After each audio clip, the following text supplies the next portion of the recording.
Good afternoon, everyone, and welcome to today's joint webinar between ISACA New England and Wolf & Company titled Enabling Innovation Through Digital Transformation. Today's webinar is worth 1 CPE, and in order to ensure timely and accurate creating of CPEs, please ensure your full name is set as your display name.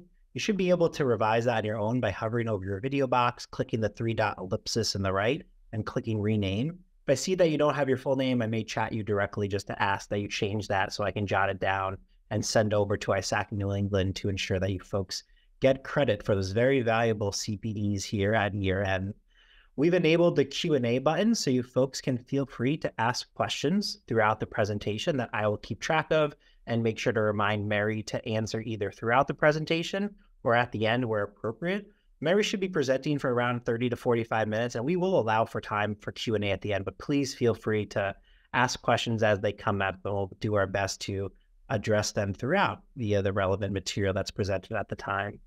As you saw, I just clicked the record button, so we will make this recording available on Wolf & Company's YouTube channel at a later date, but right after the presentation, we will be sending through Mary's slides for you folks to reference immediately. And as always, if you have any other questions regarding the material, please feel free to reach out to Mary and myself, and we're happy to chat through a topic that I know is very near and dear to us both. So a little bit about Mary. So Mary's a principal in our Wolf Advisory Group, and she serves on the firm's internal audit team, where she provides internal audit, consulting, and risk management services to our clients. Mary's also responsible for our data analytics team, where we combine operational and technological knowledge to perform model validation reviews, conversion testing, and incorporate analytics into audits. And with over 15 years experience in the field, Mary works with clients to provide full internal audit services, supplement internal audit capabilities, assist with specialized reviews, and develop risk-based audit plans with outsourced and co-sourced internal audit departments. So without further ado, Mary, please walk us through the topic today. Thank you, Todd, and thank you all for being here today. I'm very excited to be chatting about this today. As Todd alluded to, I've always somewhat sat at this intersection of operation and technology. I also have my CPA, which is a little bit unique in the advisory space. So I get to be tapped in on a lot of interesting projects, which I really enjoy. I welcome your questions throughout the presentation. As Todd alluded to, I'm a little cut. I did a lot of presentations online during the pandemic, but I've been doing them mostly in person for the last 1.5 to 2 years. So a little taken back being back online. So please feel free to make this a conversation. I think the most interesting thing about digital transformation is how diverse a topic it is.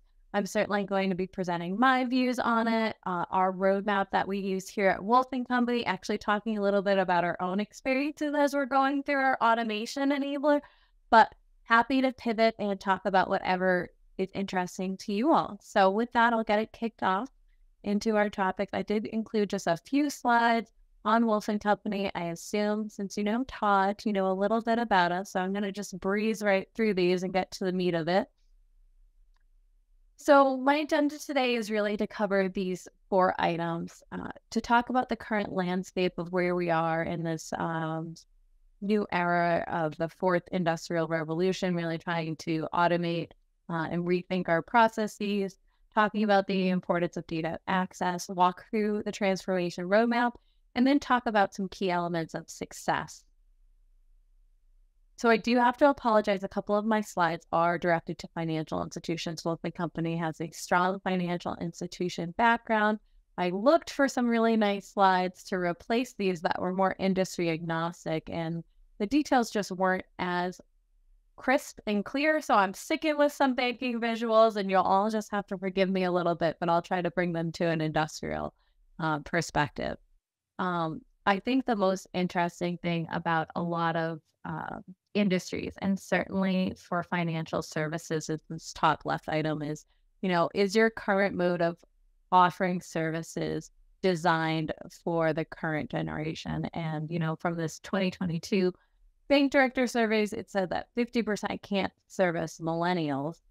And if we think about that, the next generation is coming up and they're even more natively digital. So are you rethinking your services and being ready to offer your products in an age where uh, the clients and customers are looking for more rapid service, more availability, more ability to reach them wherever they are? Also, I think there's just so much changing in the world that although this is a banking survey that speaks about emerging tech, I think we find this a lot of the ways is that the workforce just doesn't understand all the emerging tech that's out there. I have a slide on this later, but there's a lot of terms that get thrown around with all of these items with AI, machine learning, data analytics, automation, RPA, and it gets very easy, even when you have experts that are talking about these things, to be using some words interchangeably. So honestly, I applaud that this number, the arrow next to this means that the number went up since the 2021 survey. And I applaud that number going up because I think it's people more grasping the concept of, hey, there's a lot going on right now, and maybe I don't get it all. And maybe this is an area that I need assistance in so that I can get more. And then also the interesting thing is that I saw the reliance on outdated technology went up, which is I thought was very interesting because it's not like the technology has really gotten that much more outdated, but I do think that there's just this general pull of trying to invest in this area and improve technology. So understanding maybe a little bit of an awakening of, hey, we need to be putting in the money where we should be. So I always like to share this slide as well because it talks a little bit about where people are. And then there's an accompanying slide that usually goes with this regarding how far you've progressed.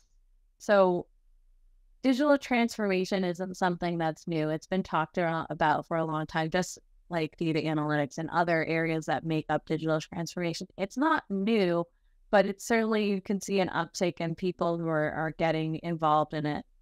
The other slide that I'm usually presenting along with this is where people feel like they're in their journey. And usually, the later they are, the sooner they started, the further they feel along. And I find it interesting when I look at these statistics that sometimes people are like, oh, we're finished. I always like to say that digital transformation is about the journey, not the destination. I don't think you'll ever wake up one day and be like, oh, I'm done with this whole project. We are completely digital transformed and ready to go. It's going to be a continual iterative process where hopefully you get a cultural shift and thoughtful approach where you're continually looking at your operations, looking at the new technology, looking at the new way of doing things out there and continuing to reinvent yourself. So I think if you've got a mindset of, I'm going to launch a digital transformation and it's going to take me 2 years to get there, that is an okay mindset because I get it. I love checklists. I love things to be done, but I think you need to think hard about the culture you're trying to do and understand that you might get done with your first wave, but that there'll be more to do after that. And really the reason why so many businesses are looking at transformation is just across the board. There is a people crunch. There's still workforce pressures across the board of, do we have enough people? Do we have people with the right skills? So there's definitely a focus on increasing operational efficiencies. We want to make sure that we are doing as much as we can with our resources. Also, I think we can call it a generational shift or everything, but like people don't want to be spending time on the boring stuff anymore. They want to be doing things that are meaningful. They're used to having instant feedback. They're used to like reaching success. So I think there's a big cultural shift in how workers want to work and where they want to focus their time. I also think that it helps you scale your business if you've got good processes and things like that. And of course, hoping to be able to reach a larger network by having more digital process. Again, working with those newer generations and getting penetration into those markets, being able to go out of your geographical footprint and reach people in other states. countries, whatever your ambitions are. And also by making the services that you deliver the type of interaction that your customers are really looking for, so that they go, oh, I love when I work with company XYZ because everything is easy. I can get right where I need to go. They offer the services that I want, and it makes it a really streamlined operation. So if we've had companies thinking about this for so long and these various abilities to automate have been out there, well, how are we doing? Are we doing well? And I will say that, I have some surveys from more recent times, but I will fully admit that if we think about a survey, it's got to cover a period of time. People need to analyze the data, and then they have to report it. So although I have things in the last 2 years, let's all face it that this data is probably early pandemic to maybe later pandemic data, and this new rush of generative AI, ChatGPT, how those projects are working probably haven't been fully vested, but this is kind of a trend of information of, okay, we see a lot of potential. That's what I take away from the Harvard Business Review 2023 study is we see a lot of potential in automation. When it's done correctly, it can really help with productivity. If it's ingrained across the culture, it can really help with collaboration. But if we start looking to the other surveys, it takes work and time. So if we don't do the right legwork, if we don't go into these projects in the right way, they may fail. One of the most interesting things that I found was actually this Gartner survey, which said that 54% of AI projects failed to make it into production, which, I mean, you can take that with a grain of salt. Is it good? Is it bad? I don't know. The most concerning part for me was there was the 2019 survey, which was only at 53%. So to say we only got 1% better in 3 years, that made me nervous because I try to prescribe to the thought of smarter every day. So if we're only improving 1% over 3 years, that concerns me about our ability to understand and execute these projects. And maybe we're not focusing on the correct things and really setting them up for success. And then I also have a number over here for robotic process automation. And again, what's going on there and things like that. So we'll talk about these things and how to make them successful because there's clearly some room for improvement on these items.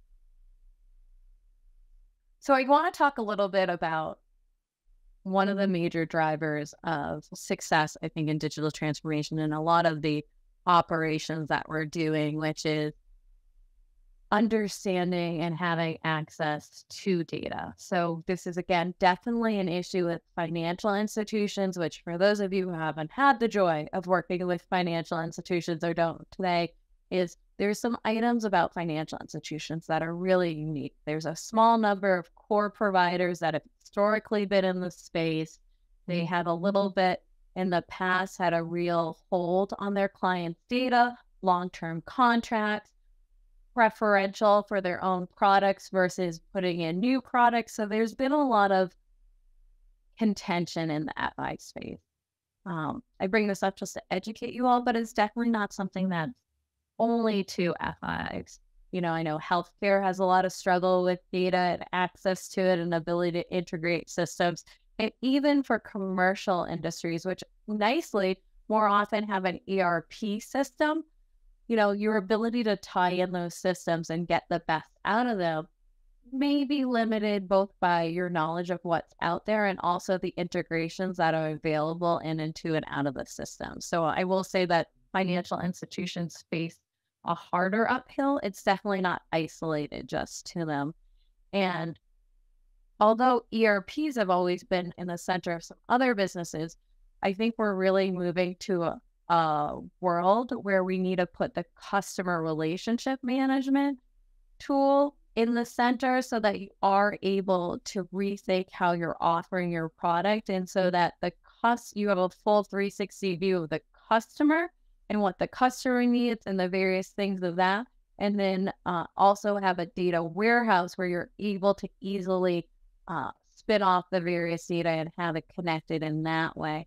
And that will help you facilitate and become more personalized to a customer, which again increases stickiness and help you do that.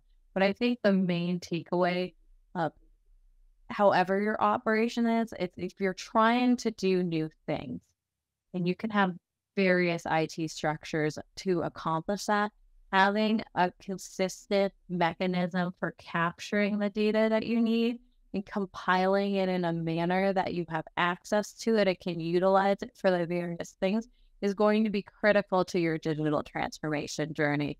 It's really difficult to make headways if you don't have a full picture and a full ability to integrate that. And the next thing I'm going to do is jump into the various road mapping, but I do want to spend a minute just talking about culture because I think it is so important to the digital transformation. It's really important that when you start talking about digital transformation, that you have enterprise-wide discussion on it because it takes so many different areas of the organization for it to be successful. You certainly need C-level buy-in on the project. You need your board and your C-suite to understand the importance and what the value is and the realistic expectations that you're going to get out of any project that you're doing. You also need to make sure you have the IT infrastructure, risk, and finance involved to make sure, one, that you're setting it up for success, that you're covering the various risks in place, and that finance has a good way for making sure the operations cost is accounted for and that it is offset by the gains that you're seeing in the area. The other thing is making sure that you have an education program in place so that once you're rolling out these various initiatives, that your employee base understands what you're doing. A lot of times when people hear about digital transformation, it involves various levels of automation, AI, bots, things that make some people very nervous of, oh my God, the bots, AI are coming for my job. What am I going to do? Where really a lot of the institutions and companies that I'm talking to are not looking to replace headcount by doing these things. They're looking to augment their headcount again so they can get through everything that they need to and make their business successful, really taking again that busy work off the table and empowering their employees with the information they need to make critical decisions. So it's almost working hand in hand versus someone coming in. But I think understanding that and educating that will help get adoption from your employee base. The worst thing that happens is sometimes these digital transformation programs go into place and there's all this money spent to get them up and running, and then no one's using them or they're not keeping them up to date and they fall out of practice. And then, you know, you've spent all this money and you're back to square one and no one likes that feeling. Also educating your customers on the different things you're rolling out so that they understand and have a good user experience is really important. And then the last thing I have here is recruiting. You know, some of these skills that are involved in digital transformation are sought after skills. So I think it's definitely a good idea to be talking to the colleges near you to see what programs they're helping with. And also talking to, you know, your entry level employees who might be passionate about these things. They might actually be a really interesting source of information about how you can encounter, you know, AI or RPAs or other technologies. So we hear a lot lately about the term of reverse mentorship, of having, you know, newly graduated employees actually talking to the C-level about maybe some of the things they learned about in school because they have the education and such a nice use of cross-pollination of employees making those connections, but also getting the information and maybe having some internal discussions that'll spark conversations. So I spent a lot of time in the last 2 to 3 years talking about digital transformation, talking to my clients about what they're doing, getting on different calls after presentations. And the thing that struck me the most was every conversation I had was completely different. And you know, the first couple of times I came in with real open ears, like, oh, what are we going to be talking about today? Okay. And then I go to the next call thinking, okay, I've done 2 or 3 of these. It's going to be like this. but none of the calls even today have ever been the same, because where somebody is on their journey is very unique. If they're just starting out, based on their company, based on their culture, where their priorities may lie, are very different. So what we did at Wolf and Company was we actually put together a roadmap so that we could kind of bring it up when we had discussions and be like, okay, where are we talking about? So I'm going to go over each of these work streams in detail kind of in the next handful of slides, but just to give you a general overview of how you read this and how you think about this. And we have a prettier one online, but it doesn't fit well in PowerPoint. So pardon my boxes here. But each of the work streams are up here and go across. And there's really 4 different stages. There's a stage of current state assessment. Where are we right now? And where do we hope to go? Stage 2 is really about analyzing the different options and setting yourself up for success. Stage 3 is really about implementation and training. And then stage 4 is really growing on those preliminary skills to get to more of an automated state where you're continuing to improve. The 4 work streams are really regarding transformational program, which is funny. I see it really as a foundation. We did put it at the top, so it's kind of more of a trickle down. But as I alluded to in the slide prior to this, setting the right feeling at your company and setting the right baseline for what you're going to do is going to help to not just have transformation happen in one area of the business, but make it a firm-wide, company-wide initiative. And then we have the various different work streams that are about customer engagement, about internal processes and technologies, and also going through those data items. So I'm going to go through each of these in detail, but that's kind of how you read those, in top to bottom, left to right, just like you'd normally read any page. So for the first one, the transformation program, which we tried to leave a little bit broad because right now we talk about digital transformation. I have no idea what buzzword will be out there in a little bit, but really what this is doing is talking about the different culture that you want to put into your organization. And in our work streams, we use the word agile training. I think agile is still a really predominant methodology that a lot of companies are doing to, fail fast, try new things. But certainly you can do whatever methodology or program that it's right at your company.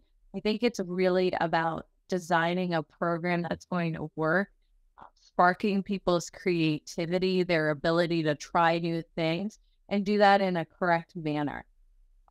Also, I think by creating this framework and understanding that, yes, we want to be innovative. Yes, we want to try new things, but having a framework and a due diligence program helps to create accountability so that you know that people are doing this in a manner that's comfortable for your company. It also allows for metrics for determining if parts of the project are successful or not, and allows for it to be an iterative process when you get to stage 3 and you really have a development request system. You have a way of collecting new ideas and redistributing them. So I think it's a good way to move the program along and, again, make it about a journey and not a final destination if this is something that you're trying to reinvent your company with. So things you want to think about regarding your innovation framework is, what problems are you currently trying to tackle at your company? Do you have labor shortages? Are there problems that they're causing a lot of exceptions? Who are you trying to serve? And these are really big things to be thinking about when you're designing your framework so that you can focus your energy in the right areas. You can't do everything at once.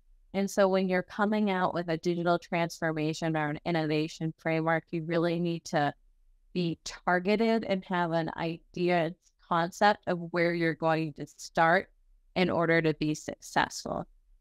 because you certainly want to prioritize things that are going to be easy to tackle in the beginning, but show real returns. And I think taking a step back to understand your strategy, your identity, who are the customers that you're looking to serve will allow you, as you're going through your framework and your decisioning process, to understand where it would make the most sense to start first. The next area in our digital transformation roadmap is talking all about customer channels. And I think customer channels is one of the most hyped up things that I hear about lately.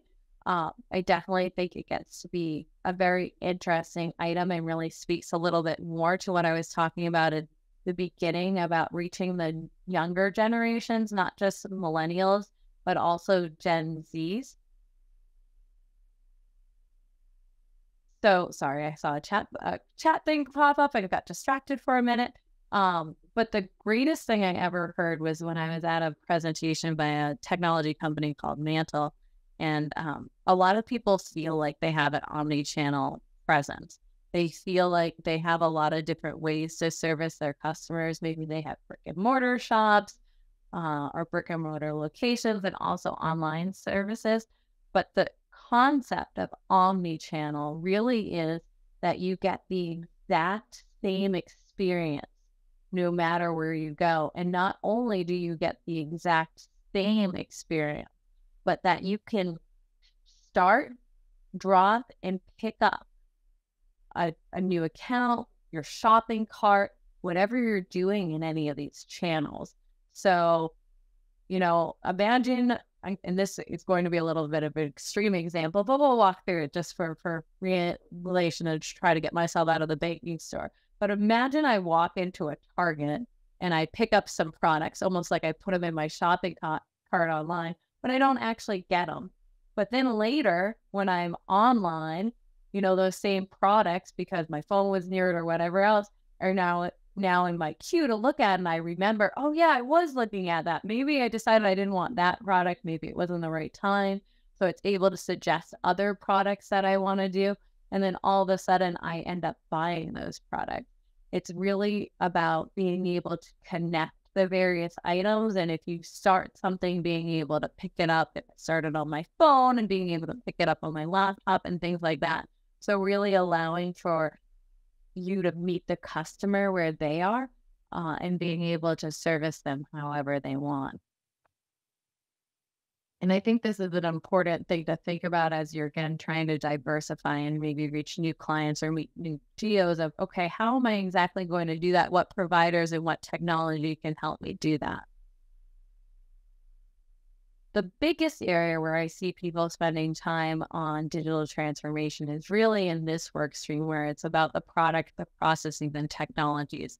This is the work stream where we can really get a good gauge of what we're doing today, how our current processes working, and what are we hoping to do. Internally, we're doing a lot of road mapping around automation and where it would be great if we've got some additional technology. So really identifying our desired state of where we want to, and then developing a roadmap implementation. A lot of times when I'm doing these assessments and talking to our clients about it, sometimes these light bulbs go up, especially if you've got a nice room of various specializations, again, combining the operational with the technology and maybe your overall risk, CFO, depending on the type of organization you are, where discussions may take place of, oh, wouldn't it be great if we could automate our collections so that a notice went out when it was 90 days past due? And, someone will raise their hand. Oh, there's a toggle in our software. We can actually do that. We just need to hit the button. And, it's like, oh, really? Talk about a quick win.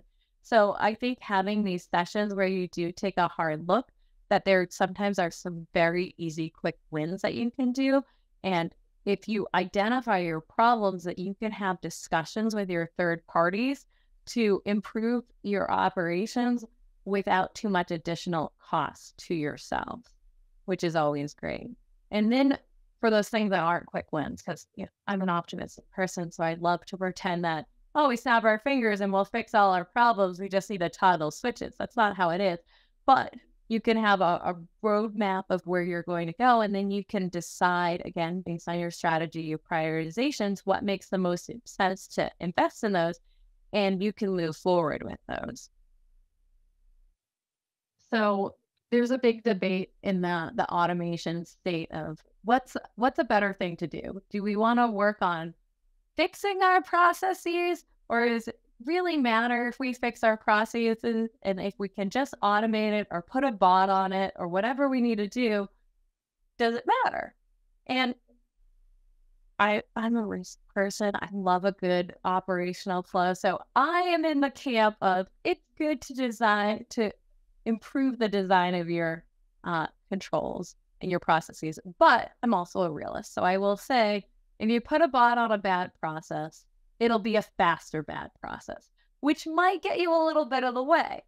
But there's things that you don't even think about sometimes when it's a poorly designed process. It's not just that it's inefficient or redundant. If you've got really poorly designed processes, it really could lead to poor customer experience. It could lead to things being improperly processed, and you have to go back and fix them.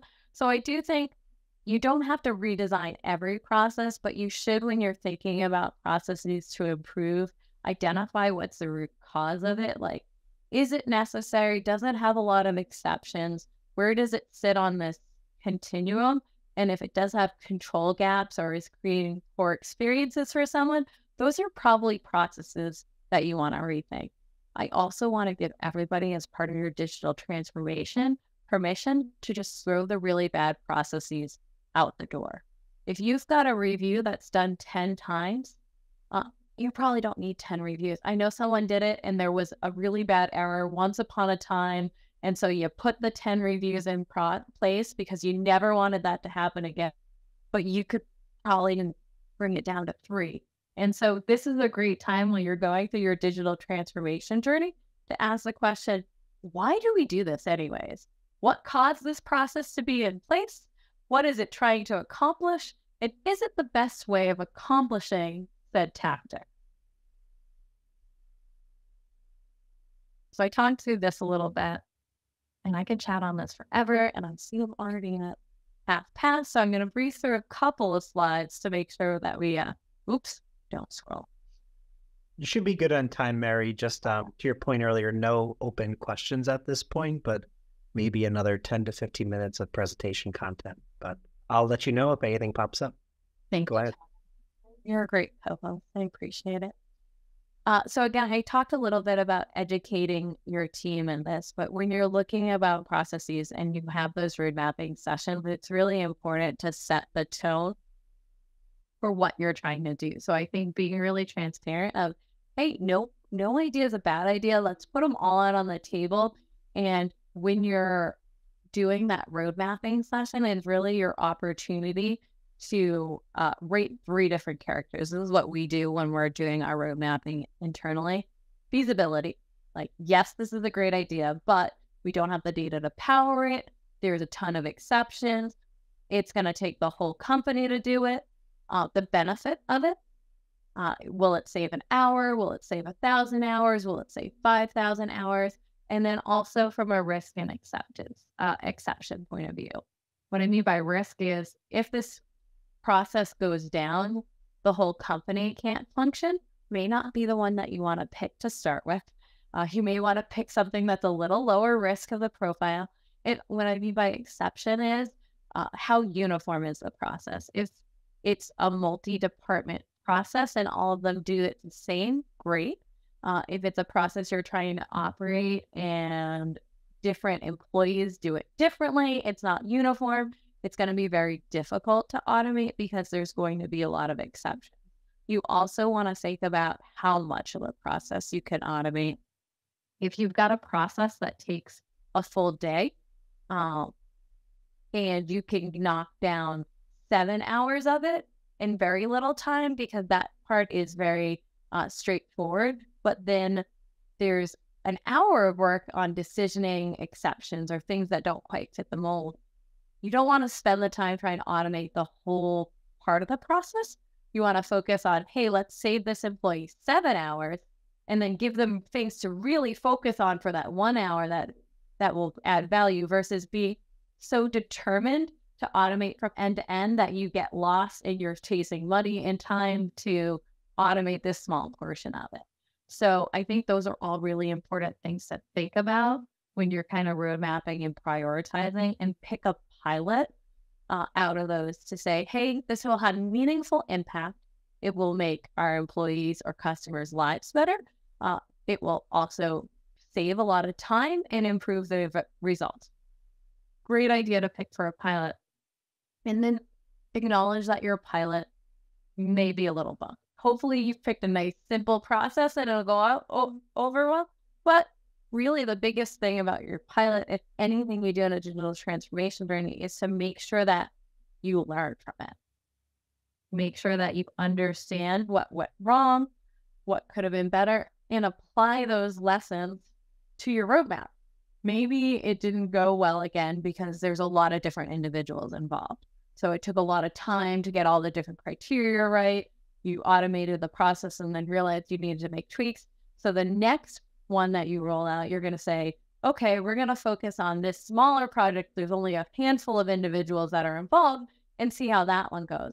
Not to say you're going to be like, oh, that's too hard, I'm never going to tackle that. It's just, we'll learn to walk before we learn to run. And then I think the hardest thing, again, in this evolving world, and I have some friends who have very automated processes at their companies, and they're not in tech or operations. They don't love automation quite as much. They're like, oh, that stupid bot, it's always breaking every time. And it's like, okay, why is it breaking? Do you report when it breaks? And this goes back to the educate your team, because if everyone is just, in the office side complaining because the RPA isn't working as it could, and not bringing those concerns back to the team so you can update, then you're going to, again, have bad adoption rate. So I think it's so important to not just educate your team on how to do this and what you're trying to do, but also the living, breathing health of it and how to make sure you're in a constant state of continual improvement. The last section of the roadmap is really about data analytics and data management. It's really about having the data at your fingertips and at various employees' fingertips so that they're able to do their job better, either in a digital manner or even in human interactions, right? Customer service can get a lot of benefits by being able to see a customer's full track record. Oh, this person has called, every month with this problem. I should be a little bit more sympathetic to them. Or, oh, they just opened this account, or they just closed a bunch of accounts, or whatever is going on.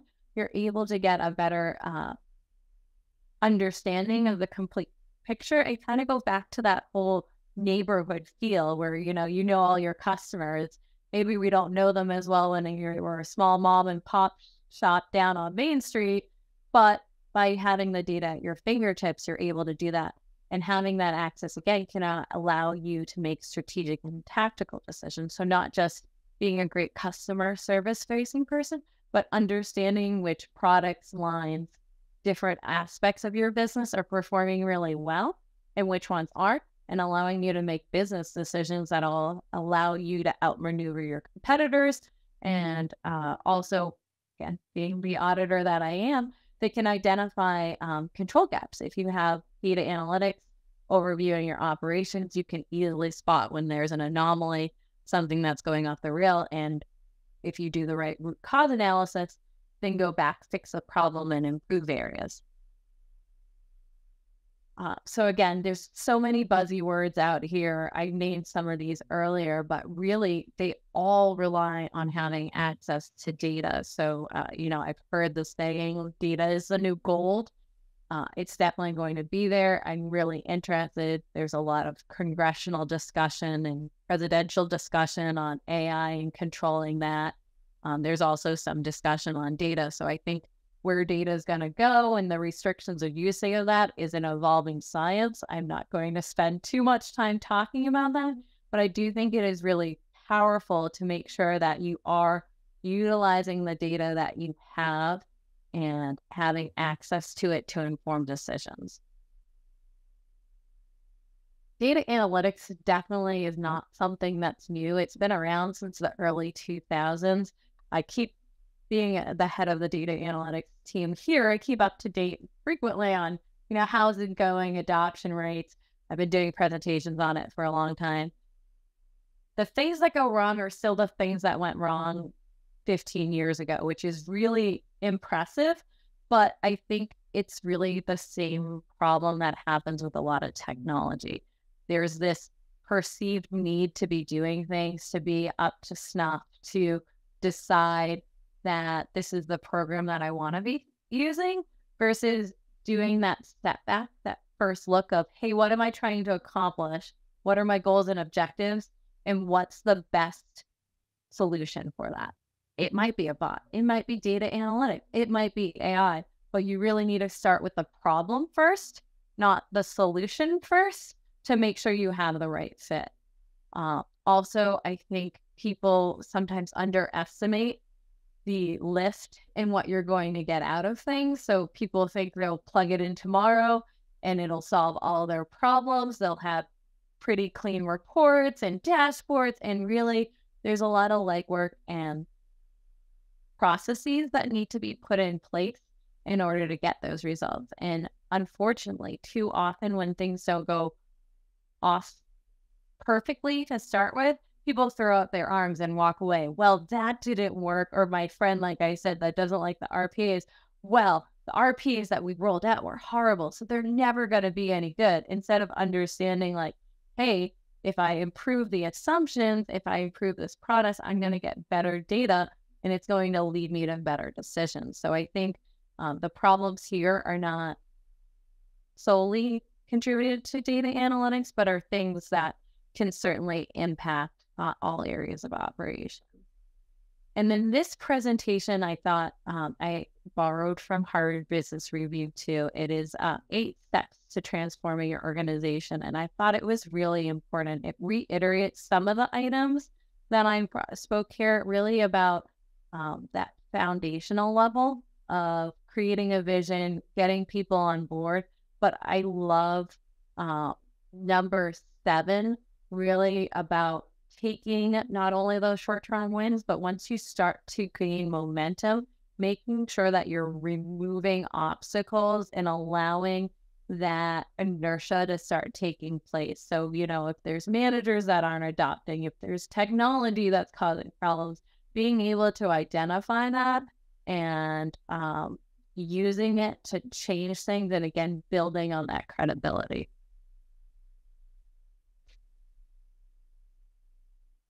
So the next part of my presentation, and I want to stop for questions, so I might just buzz through this a little quickly to make sure we have some time, is I have a couple of slides talking about what we're doing here at Wolf & Company. And the reason why I thought this was interesting is that I think sometimes that they're overlooked in programs. So I talked a little bit about making a roadmap. My biggest push here at Wolf & Company and overseeing our automation strategy is making sure we're fully utilizing the technology that we have. And again, as I kind of joked about toggling that switch, but I think a lot of time we've spent money on different technologies and services, and the adoption rate with employees weren't as good as we hope it was. Maybe they're only using 10% of the software where there's so much more to offer. So as part of your digital transformation journey, I don't want you to think you have to throw everything out. That you need all new technologies, you need all new processes. Sometimes just having some education and relooking at what you've got, you may already have some of the tools you need today. So I think as an important part of your roadmap, you should not only be thinking about how to bring in new stuff, but how to fully utilize what you have. And then it's great to save time. Hopefully the way most digital transformation journeys go is people are making an upfront investment of time and money and hoping to see returns of mainly time, but sometimes money too on the back end of the digital transformation. If you're increasing sales and things like that, you may see revenue in the door. There's a lot of discussion upfront about, hey, if we spend X amount of money, we're going to see Y. But there's usually very little monitoring of how that actually worked out. And I think it is really important as part of your digital transformation. And this was really in the transformation level of developing a program to monitor that so that you can see your success. You can promote it and you can use that energy to further fuel the journey and make new things possible. So I think one of the other great things you can do is having the whole company get behind this. So, talking to everyone about how they can be involved, making sure that you're, as part of your education, that you're encouraging people to think about different technologies, submit their ideas, try things out as you're rolling things out into development and provide feedback. And certainly if there's people that are interested in these sorts of areas, for them to raise their hand, because you may be surprised by the talent you have in your own workforce if you just kind of go out there and promote it.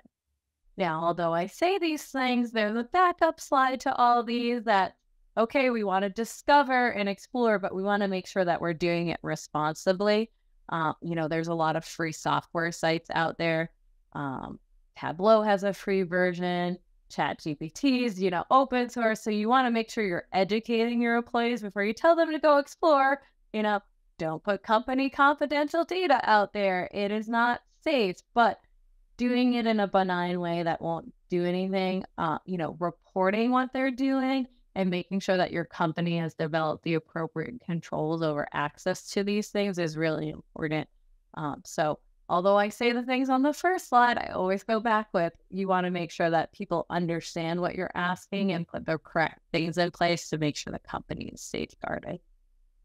And then the roadmap to implementation is just really important. I think, again, having a realistic idea of what's first up, what you're going to do in the future, and then creating timelines and milestones not only creates an environment of accountability, but allows your company the employees of your company to see where you're going and where you plan to. And that can really start a lot of energy in your company to be like, hey, I submitted this idea. It's not going to be done tomorrow, but it's on, phase 3 or whatever. And I'm really excited to do that. Or maybe I can contribute to that project. So I think it is important to have flexible timelines, but to establish them so that you can see where you're going. This is my last slide, just about next steps. So in summary, I think it's really important to just establish a vision and where your company is trying to go. Take a hard look at where you are today. So you can't get to where you're going unless you know where you are, just like any good navigator knows. So having a real frank idea about what needs to be fixed allows you to do that. Thinking about different ways to leverage data and technology, certainly things that you've already used, is wonderful. And then even though there's no regulatory guidelines right now on data governance, I think there's some really great intel out there about how to establish good data governance practices, and making sure that data is clean and able to use really will help you to do these various initiatives. Any questions? There isn't anything officially posted into the Q&A, but as we wind down here, I'll allow some time for folks to send those questions through, Mary. But as a reminder, we will provide the slides for the presentation shortly after we break here. The recording will eventually go up on Wolf & Company's YouTube page, and I'm sure the ISACA folks will send an email blast out once that link has been uploaded. All of our past webinars that we do monthly with ISACA New England is also found on that site for various different topics. Another last housekeeping item, there is a survey link that I just posted here in the chat. ISACA New England likes to collect feedback as to how we can improve future webinars together, and if there's any ideas for even additional topics you would like to see covered, happy to consider that as well. Other than that, I don't see anything in the Q&A box. Not sure if there's any additional closing thoughts, Mary. Well, here we go, Mike. So Mike asked, thank you, Mike. How do you encourage team members to get useful info from ChatGPT and others without compromising company data? It's a great question. That is a wonderful question. I love ChatGPT. I use it a lot professionally and in a responsible manner. So I think you just, I would make sure it's in your various policies about what acceptable use of it is. The two biggest things that we always stress is one, don't put confidential data in it. It is open source. Don't do it. And two, don't believe everything it gives you. It is good. It can definitely help you get ahead, but it is not the be all end all. I have another presentation that's AI risk management, and I populate it with a whole bunch of things that ChatGPT gets wrong sometimes. So I think that's important. But some things that I love to use it for is sometimes refining emails if they're non-confidential and I just want it to have a certain tone. They can rewrite those really well. I've used it to create panel questions when I have presentations on a topic. I'll give it some bullets I want to touch on, and it'll give me a whole slew of questions. I've used it to help me write Power Automate scripts. So, hey, I'd like to automate this process. Could you tell me how to do that in Power Automate? And it will give you the step-by-step instructions. So I think it's really good for my husband, actually, the developer in technology for an investment firm, and he uses it a lot to help with his coding. So it can, in the same way about Power Automate, it can do that. So I think it can be very helpful if you're trying to do some technical things that you can ask it very benign questions. Again, Power Automate, how do I make it so this email automatically sent? That's not going to compromise any data without it doing that. So I think you can definitely do some great items in it. Todd, do you have anything that you use it for? Well, I mean, we have our own instance, right, that we're using internally via ChatGPT, and we've had to go through a lot of controls, as you can imagine, to ensure that that instance is secured. It's in its very early infancy, but we had to run a variety of penetration tests against it. We've had to ensure that the environment is secured. Any data that we load is sanitized, even that is our own separate instance of it. So my experience has been with our Wolf version, Mary, but I think in the regular real world version, I've used it to help write audit recommendations. I mean, the audit recommendations I've had to help with don't have specific client information in it. They're very generic, and I've been intentional, Mike, to make sure that I don't include such information, but I suggest you try it. I've put through an audit finding question into ChatGPT and wrote one of the best audit finds I've ever seen in my life. And maybe I thought my own job would be replaced eventually after I saw that. Like, I know I had it write a whole, I said, ChatGPT, can you write an internal audit report on accounts payable? I told it nothing. And it spit out a report that looks very, it's questionable. That. Mike does have a follow-up. Do you use your company email address or have another way to anonymize yourself, or is that not of a concern? Like a question, Mike. That is a good question. I do have it linked to my personal item. We have a whole list of cybersecurity. That's at Wolf & Company. I might have to follow up on what's the best practice from anonymity. I just did that because it was easier where I started to use it. So I didn't really consider the benefits of anonymization. But again, I think the key to keeping it confidential is more what you put into it, unless your user ID, because hopefully you're not putting anything that you really are concerned with being connected back to you. Thank you, Mary. Another user asked the question, how will AI affect innovative thinking? How will it not? No, I think AI has a bunch of potential.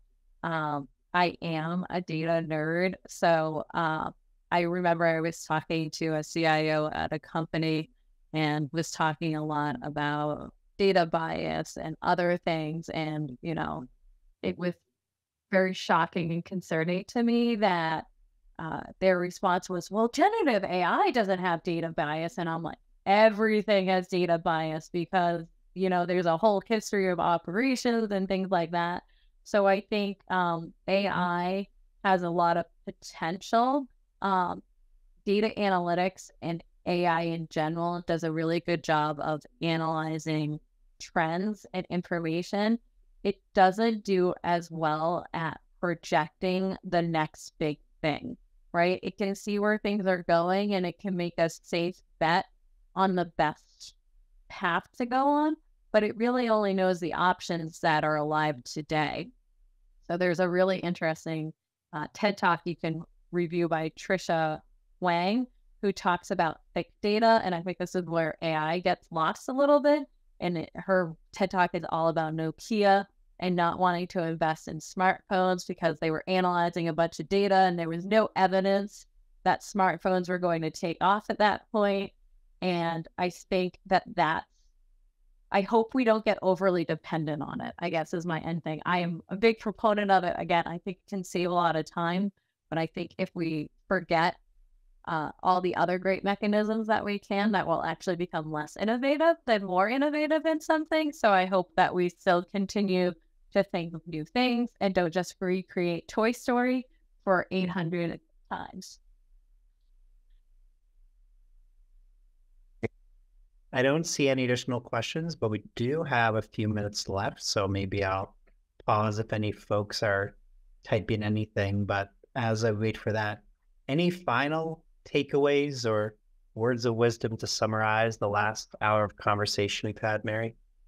No, I don't have any summarization. I guess I'll tell one more story while I've got a few minutes. Although I get really nervous about data bias and other things, I do think that there's a really interesting potential, again, really back towards innovation. If we think about it, there is data bias in everything. There are things about our operations that maybe weren't the best. And I often, when I'm presenting on this, tell a story about Amazon, who is, in 2015, I think, using AI actually to screen applicants. And they ended up having to close down the program because they realized that their AI bot that was screening the resumes was actually biased. And I have a whole slide that I put up that shows, it was trained off of big tech firms that were notoriously male dominated. So it made complete sense that the AI had read all the resumes, all the background. There was a majority of men, so that it naturally discriminated against women, and that it was bad machine learning and all this other stuff. But I heard the most interesting comment, because that's usually where I stop the story. But Amazon didn't just kill the program. That's where I thought the story ended. What they did was they recognized the problem. They recognized that there had been a deficit in their old operation. And what they did was they actually realized that they wanted more women, and that if they truly wanted a more diverse workforce and they saw the potential, then they needed to go to the schools to start a STEM program to be able to encourage more women to be in the field. So not only did they just say, hey, we can't discriminate, but hey, there's a bigger problem that's causing this discrimination, and let's go after that. And that is something that I think is a great potential for AI. I guess it goes back to the smarter every day and reflecting on our programs of, if we do these things and we really stop to think about how these projects go and what's wrong with them, that we have these potential to open up these new avenues and new thoughts that have never been there before. So I think that's cool. That'll be my closing. Thank you for that, Mary. And we are right here at time. So as a reminder, folks, definitely fill out that survey link that I've chatted above. I will send it here again. Be on the lookout for the PowerPoint slides that we'll send through, and then the recording at a later date. Once again, thank you all for your time today. Mary, thank you for spending your hour of time out of your day to talk through a topic that I know you're passionate about, and happy holidays to everyone. Take care. Happy holidays.